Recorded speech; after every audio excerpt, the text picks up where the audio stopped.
U13-L5 African Women Primary Source Reading. Directions. Read the introduction paragraph in one of the two following primary source readings. As you read, answer the questions in the boxes below some of the paragraphs. Then answer the 3 questions in the boxes at the very end. This assignment is worth 8 points. So for this reading, I would read both of the primary source readings. You only need to answer the questions on one of the primary source readings, and then make sure you answer the 3 questions at the very, very end of this document. Introduction. We know a great deal about the arrival of the Europeans into the interior of Africa from the perspective of the conquerors, but very little about how the events were experienced by Africans. Here are 2 accounts by African women. One from northern Nigeria, whose land was occupied by the British. The other from the Congo Free State, a colony of King Leopold II of Belgium. They show not only how Africans experienced European colonial dominance, but also how diverse these African experiences were. Primary source number 1, Baba of Karo, a Nigerian woman, remembers her childhood. When I was a maiden, the Europeans first arrived. Ever since we were quite small, the Malams had been saying that the Europeans would come with a thing called a train. They would come with a thing called a motor car.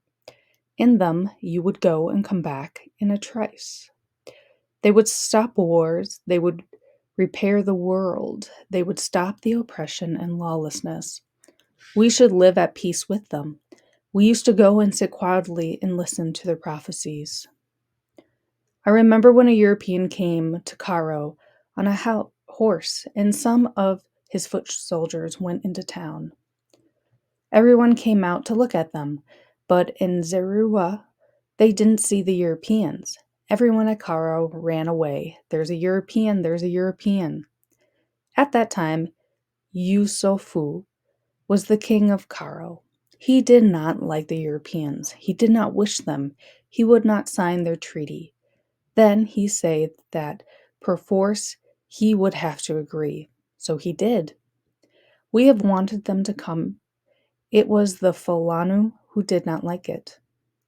When the Europeans came, the Hade saw if you worked for them, they paid you for it.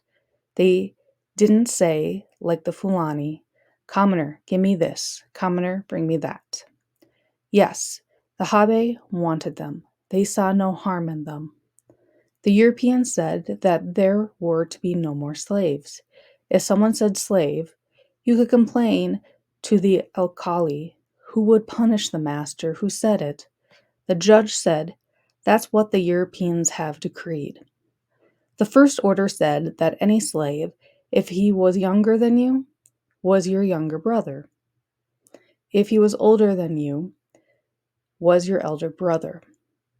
They were all brothers of their master's family. No one used the word slave anymore. When slavery was stopped, nothing much happened at Arinji, except for some slaves who we had bought in the market ran away. Our own father went to his farm and worked.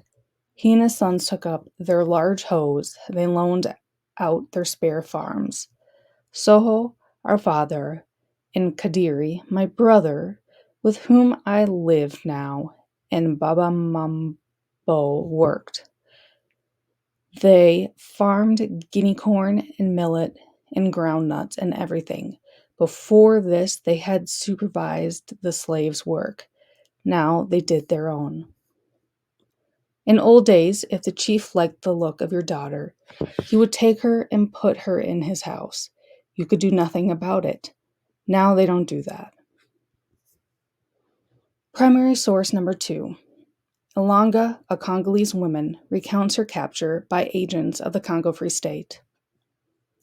We were all busy in the fields, hoeing our plantations, for it was the rainy season, and the weeds sprang quickly up, when a runner came to the village saying that a large band of men was coming, that they all wore red caps and blue cloth, and carried guns and long knives, and that many white men were with them, the chief of whom was Kibalanga.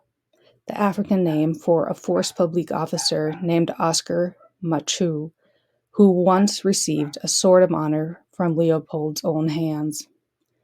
Niendo, the chief of the village that Ilonga is in, at once called all the chief men to the house, while the drums were beaten to summon the people at the village. A long consultation was held, and finally we were all told to go quietly to the fields and bring in groundnuts, plantains, and cassava for the warriors who were coming, and goats and fowls for the white men. The women all went with baskets and filled them, and then put them in the road. Niendo thought that by giving presents of much food, he would induce the strangers to pass on without harming us, and so it proved. When the white men and their warriors had gone, we went again to our work, and were hoping that they would not return. But this they did in a very short time. As before, we brought in great heaps of food, but this time Kabalunga did not move away directly, but camped near our village, and a soldier's command stole all our fowls and goats and tore up our cassava. But we did not mind that as long as they did not harm us. The next morning, soon after the sun rose over the hill, a large band of soldiers came into the village, and we all went into the houses and sat down. We were not long seated when the soldiers came rushing and shouting and threatening Niendo with their guns. They rushed into the houses and dragged the people out. 3 or 4 came to our house and caught hold of me, also my husband Oleka and my sister Kantinga. We were dragged into the road and were tied together with cords around our necks so that we could not escape. We were all crying, for now we knew that we were to be taken away to be slaves. The soldiers beat us with the iron stick from their guns and compelled us to march to the camp of Kabalanga, who ordered the women to be tied up separately, 10 to each cord, and the men in the same way. When we were all collected, and there were many from other villages whom we now saw, and many from Waniendo, the soldiers brought baskets of food for us to carry, and some of which was smoked human flesh. When then set off marching very quickly, my sister Katinga had her baby in her arms, and was not compelled to carry a basket, but my husband Oleka was made to carry a goat. We marched until the afternoon, when we camped near a stream, where we were glad to drink, for we were much athirst.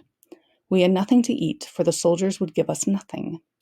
The next day we continued the march, and when we camped at noon, were given some maize and plantains, which were gathered near a village from which the people had ran away.